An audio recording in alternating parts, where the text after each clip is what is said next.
হেই, hello everyone, কেমন আছো সবাই? আমি ভালো আছি এবং আশা করছি তোমরাও সকলে ভীষণ ভালো আছো। আর যদি কারো মুড একটু অফ থাকে তাহলে গেট রেডি, কারণ আজকের ব্লগ সকলের মুড ফ্রেশ করে দেবে। অনেক দিন ধরেই ভাবছিলাম যে একটু বাইরে কোথাও যাওয়ার প্ল্যান করা যাক, কিন্তু আশেপাশে তো টুকটাক চলেই যায় এবেলা ওবেলা। একটু দূরে কোথাও যেতে গেলে একটু প্ল্যান তো দরকারই হয়ই নাকি। তো আজ একটা স্পেশাল ডে ছিল আর সেটাই আমাদের সেলিব্রেট করার ছিল, তার জন্য গেছিলাম বোলপুরের দ্য ক্রিকে।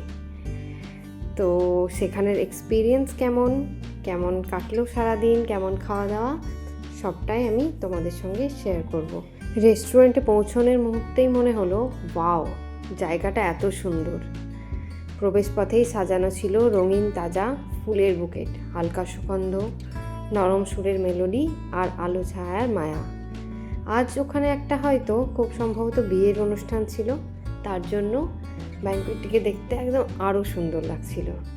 এসবের মাঝেই আমাদের স্টার্টারে এসেছিল ক্রিসপি চিকেন, যেটা অ্যাজ ইউজুয়াল আমরা খেয়ে থাকি তার থেকে একটু আলাদা, একটু বেশি ক্রিস্প। আর সঙ্গে পরিবেশন করা হয়েছিল তাদের ইন হাউস হট সস, যেটাও খেতেও খুব দারুণ টেস্টি ছিল। তো আমরা খাওয়া শুরু করেছি এবং আমাদের সত্যি স্টার্টারটা খুব ভালো লেগেছে এবং কোয়ান্টিটিও যথেষ্ট ছিল। মনে হচ্ছিল যে আরও একটা অর্ডার করা যাক, কিন্তু যেহেতু আমরা প্রচণ্ড খিদেই ছিলাম, মানে যেতে আমাদের একটু লেটই হয়ে গেছিলো, তো আমরা মেন কোর্সের দিকে এগোলাম।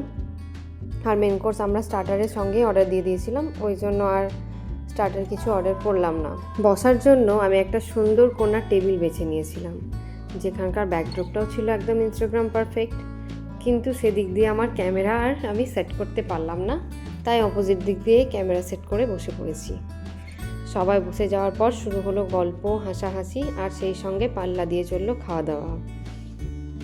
স্টার্টার এসে দেখতেই মনে হচ্ছিল একটু ছবি না তুললেই নয়। ক্রিস্পি, ফ্রেশ আর অসাধারণ সুস্বাদু। আমি খেয়েই যাচ্ছিলাম এক নাগাড়ে, আর অনেকটা ভিডিও শ্যুট করেছি। কোন ক্লিপটা ঠিক অ্যাড হবে বুঝতে না পেরে কন্টিনিউয়াস চলেছে ভিডিও শ্যুট। মেন কোর্স আসতে দেরি ছিল, যেহেতু আমরা একটু লেটে পৌঁছেছি এবং রেস্টুরেন্টে অনেকটাই ভিড় ছিল।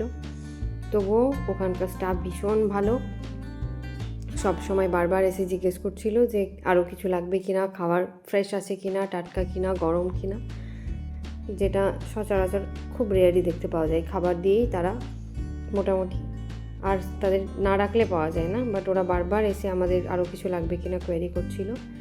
মেন কোর্স আসতেই স্বাদে যেন উৎসব শুরু হয়ে গেল। গন্ধ, মশলা, টেক্সচার সব কিছু একদম পারফেক্ট। প্রথমে বললাম দারুণ, পরে বললাম দারুণ দারুণ, আর শেষে গিয়ে বলতেই হলো না, এটা তো দারুণ দারুণ দারুণ।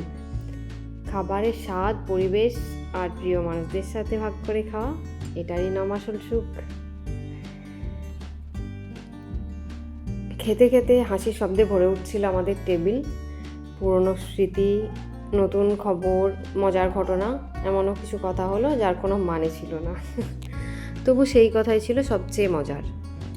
ওদের খাবার বেশ ভালো ছিল, কোয়ান্টিটিও অনেক বেশি, যেটা আমরা লোকাল রেস্টুরেন্টগুলোয় খুব একটা পাই না।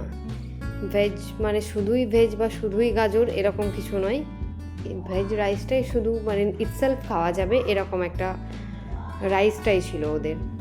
যাই হোক, আমরা অর্ডার করেছিলাম 2 plate veg fried rice, dhaba style chicken, paneer makhani, এইসবই। আর সঙ্গে একটা পনির কুলচাও ছিল, যেটা একটু সল্টি ছিল। আমার অতটা সল্টি ভালো লাগে না, যে আমি রামপুরহাটে খুব মিষ্টি কুলচা খেয়ে থাকি, পনির কুলচা বলতে, কিন্তু ওখানে খুব সল্টি ছিল, আমার ভালো লাগেনি ওটা। বাট যারা অন্য টেস্ট মানে মিষ্টিটা খায় না তাদের হয়তো ভালো লাগবে। আর আমরা আজ গেছিলাম বোলপুরে দ্য ক্রিক রেস্টুরেন্টে, যেটা তোমরা প্রথমেই দেখে নিয়েছো। আর আমরা অর্ডার করেছিলাম সঙ্গে 2টো মকটেল এবং একটা 7 আপ কিছু। তো তারপর দেখলাম অনেকটা কোল্ড ড্রিঙ্কস হয়ে যাবে, তার জন্য একটা ক্যান্সেল করতে বলেছিলাম, যে লেমনেডটা আমাদের ক্যান্সেল করে দিতে। তো পরে দেখি ওনারা 3টেই সার্ভ করেন এবং বলেন যে ওটা আমাদের দিক থেকে আপনাদের জন্য কমপ্লিমেন্টারি, এনজয় করুন। তো এই সুইট জেস্টারটা আমার খুব ভালো লেগেছে ওখানকার, যেটা লোকালি আমরা নর্মালি পাই না। সো যাই হোক, থ্যাঙ্কস টু দেম। এসবের পর মুডটা আরও রিফ্রেশিং হলো এবং আরও খেতে ভালো লাগলো সব কিছু। আমি সবগুলোই একটা একটা করে ট্রাই করে দেখলাম এবং আমার পার্সোনাল ফেভারিট কিন্তু 7 আপটাই লাগলো। ওগুলো একটু বেশি ঝাঁঝালো, যা সেদিন আমার মুডের সঙ্গে যাচ্ছিল না। সেদিন আমি খুব লাইট মুডে ছিলাম। যাই হোক, এরপর খাওয়া দাওয়া শেষ হলো, আমরা অনেক ভিডিও করলাম। এখানে ওদের একটা ইনহাউস বেকারি বলতে পারো, ওখান থেকে আমরা একটা ডোনাট অর্ডার করেছিলাম, যেটা আমরা পার্সেল করে এনেছিলাম বাড়ির জন্য। তারপর বাইরে গিয়ে আমরা বললাম যে কিছু ফটো সেশন তো হতেই পারে। তো দেখতেই পাচ্ছ ফ্লোরাল ব্যাকড্রপ, লাইটিং আর ব্যাঙ্কোয়েটেড ডেকর, প্রতিটা কোণই ছিল একদম জাস্ট ফটো রেডি। অনেক ফটো শ্যুট করেছি, সেগুলো আমি এক এক করে পোস্ট করব। আর আমাদের ছবিগুলো ওখানকার যে অনুভূতি সেটা শেয়ার করবে, এটাই আশা করছি। কি সুন্দর একটা, মানে প্রত্যেকটা কোণায় গিয়ে আমি ফটো তুলেছি, অনেক অনেক অনেক ফটো। সেগুলো সব শেয়ার করব। এখানে একটু ভিডিও হচ্ছিল আমাদের, তো এখান দিয়ে আমরা ভিডিও শ্যুট করে নিলাম অনেকখানি। আর এত খাওয়া দাওয়া হয়েছে সেদিন, যদিও আমরা সবটা খেতে পারিনি, অনেকটাই পার্সেল করে এনেছিলাম, কোয়ান্টিটি এতই বেশি ছিল। ডেজার্টে আর কিচ্ছু খাওয়ার পেটে একটুও জায়গা ছিল না, তাই ডেজার্টে আমরা আর কিচ্ছু খাইনি।